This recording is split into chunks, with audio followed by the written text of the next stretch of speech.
कि चंद्रशेखर आजाद की 21वीं सदी की आजाद क्रांति है। और ये आजाद क्रांति दिल्ली की राजधानी से कहना चाहती है कि देश को जिन लोगों से खतरा है, वो प्रयास कर रहे हैं देश को बांटने का। और ये उनकी पहल है कि SC/ST के अंदर SC/AB कोटा करके भाई भाई को लड़ाने की। लेकिन ये चंद्रशेखर आजाद के बच्चे ने डिसाइड कर लिया है कि हम आपस में नहीं लड़ेंगे। हरियाणा से तो बहुत पहले से मांग उठी है, हरियाणा में तो मैं हरियाणा से हूँ, लेकिन मैं चाहता हूँ कि मेरे वंचित भाइयों को उनका हक मिले। लेकिन हक मिलने का रास्ता ये है कि हमारे SC/ST के आरक्षण को 20% से 25% करके और वंचित भाइयों को 5% स्पेशल ट्रीटमेंट दिया जाए। आरक्षण का कोटा बढ़ाया जाए और बढ़ा करके वंचित भाइयों को स्पेशल ट्रीटमेंट दिया जाए, ये हमारी मांग है। जो खुश हो रहे हैं इस फैसले पर हरियाणा के लोग रोज देखिए, वो खुश हो रहे हैं थोड़े समय के लिए लाभ पाने के लिए, लेकिन उनके लंबे समय के लिए इसका रिजल्ट क्या रहेगा उनको, उन चीजों भाइयों को ये पता नहीं है कि इसका खामियाजा क्या भुगतना पड़ेगा। ये जो सामंतवादी लोग हैं वो आरक्षण को खत्म करने की पहली प्रयास है उनका। अगर ये सफल हो जाता है तो ये रिजर्वेशन कोटा है सारा खत्म कर दिया जाएगा और हम लोग ये खत्म नहीं होने देंगे। ये किसी बाप की भगवती नहीं है। वो लोग क्यों नहीं समझते जो लड्डू बांट रहे हैं, खुश हो रहे हैं? वो इसलिए नहीं समझ पा रहे हैं कि लैक ऑफ नॉलेज, एजुकेशन का कमी है। और कुछ हमारे जो राजनीतिक सिस्टम है वो राजनीतिक सिस्टम ऐसा कह रहा है कि भाई जो फूट डालो राज करो की नीति है, जो अंग्रेजों की नीति है वो भारतीय जनता पार्टी इम्प्लीमेंट कर रही है। वो चेक कर रही है कि हमारे भाईचारा कितना मजबूत है। लेकिन आज दिल्ली की सड़कों पर आकर के दिखा दिया है कि यादव का बच्चा, जाट का बच्चा, चमार का बच्चा, वाल्मीकि का बच्चा, कुमार का बच्चा सब एक लाइन के अंदर खड़े हैं और वो ये कह रहे हैं हम जो वंचित तबका है उसको हक अधिकार दिलाना चाहते हैं। उनके हिस्से की लड़ाई, उनको SC का अधिकार मिलना चाहिए, रिजर्वेशन मिलना चाहिए, लेकिन वो आरक्षण को बढ़ा करके वाल्मीकि समाज चंद्रशेखर को काले झंडे दिखा रहा है, उसको क्या कहना है आपको? ऐसे है कुछ दिग्भ्रमित RSS के एजेंट हैं।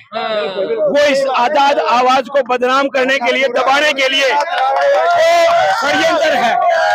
हमारे भीम आर्मी के अंदर राष्ट्रीय स्तर के हिमांशु वाल्मीकि जी आज भी हैं। हमारे हिसार के अंदर गोल्डी वाल्मीकि जी आज भी हैं।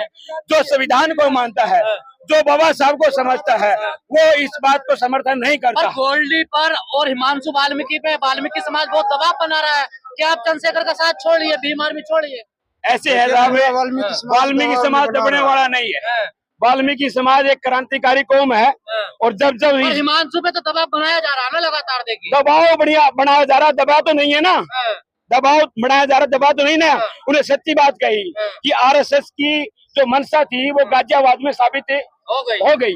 लेकिन हम लोग किसी RSS से, BJP से डरने वाले नहीं है। चंद्रशेखर आजाद के सिपाही है।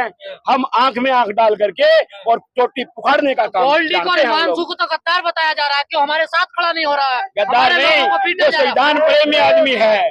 वो दीना भाना वाल्मीकि को मानने वाला आदमी है। वो संविधान को मानने वाला आदमी है। बाबा साहब अम्बेडकर को मानने वाला आदमी है। वो देश की आन बान शान है।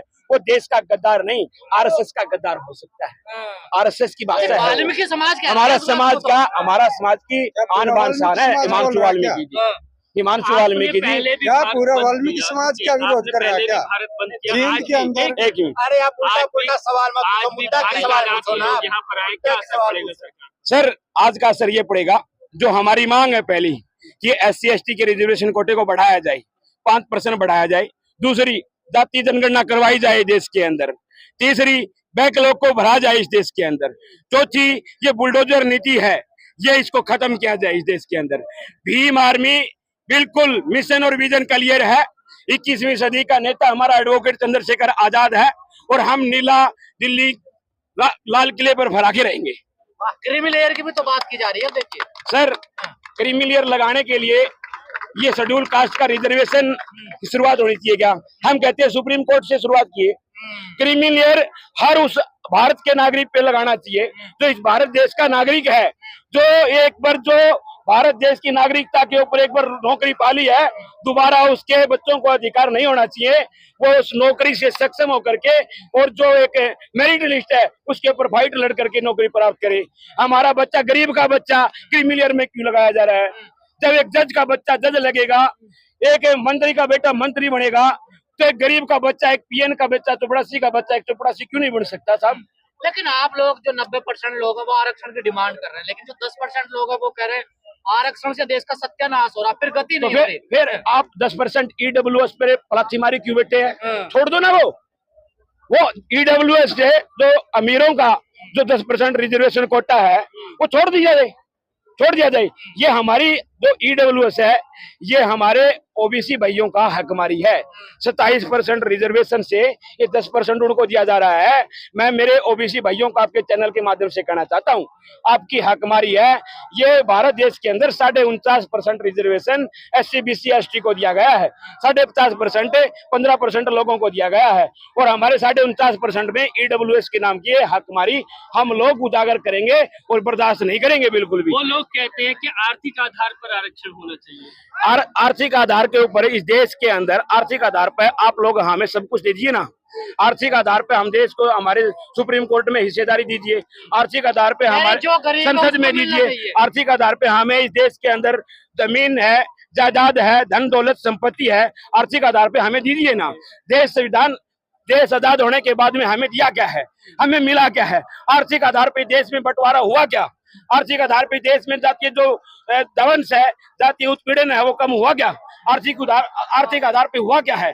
सिर्फ 1% लोगों का पेट मोटा हुआ है, जो इस देश की 90% जो संपत्ति के ऊपर कब्जा किया हुआ है। हमारे को मिला क्या आज तक? जातिवाद खत्म नहीं हुआ है। जातिवाद जो 21वीं सदी की क्रांति चंद्रशेखर आजाद की सिपाही करके रहेंगे। इस देश से जातिवाद को नाबूद होना पड़ेगा, और हम लोग करे बगैर नहीं जे इस देश के अंदर सत्ता पे काबिज होकर के, और हम इस देश के ऊपर दिल्ली की गद्दी पर बैठेंगे और ये सिंहासन डोलेगा और कहेगा जातिवाद खत्म हो। हम देश जातियों को तोड़ना चाहते हैं, इस देश को जोड़ना चाहते हैं। तोड़ने की नीति इस देश के अंदर बिल्कुल भी बर्दाश्त नहीं करेंगे।